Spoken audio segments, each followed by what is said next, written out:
Meantime, 31 prisoners released during the South Ossetia conflict have returned to their cells after surrendering.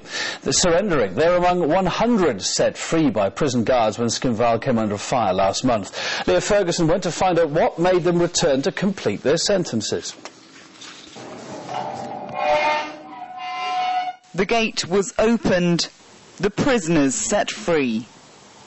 When Georgian artillery shells rained down on this South Ossetian prison, wardens took a daring decision.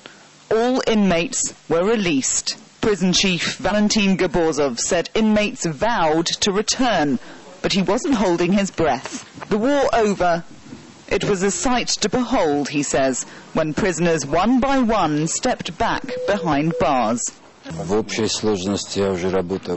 in the judicial system for 25 years, and I've witnessed prison breaks, but I've never seen prisoners returning on their own will. It was such a surprise that any of them came back. They kept their word.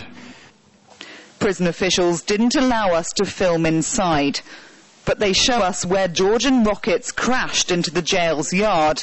With buildings ablaze, there was little choice but to let inmates loose, they say. Prisoners' lives were at risk. This was war.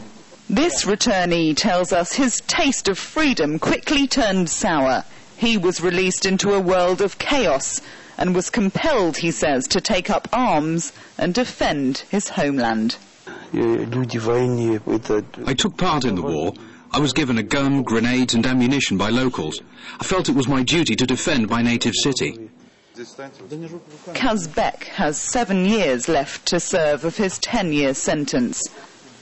He turned himself in after the war, not wanting to risk a penalty for fleeing. I had no desire to hide or flee the region because I had faith that I would be rewarded for defending my city at time of war. Almost half of the inmates are still at large. Prison authorities are trying to track them down, but those who've returned have risen high in the jailer's estimation by displaying a respect for the law. Loyal prisoners may now expect to see their time cut. After a thorough investigation, we will consider reducing sentence or even granting amnesty to any prisoner who defended South Ossetia during the war.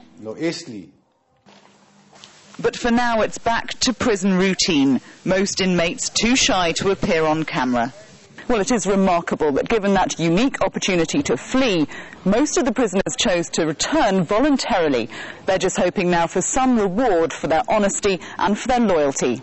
Leah Ferguson, RT, Tskhinvals in South Ossetia.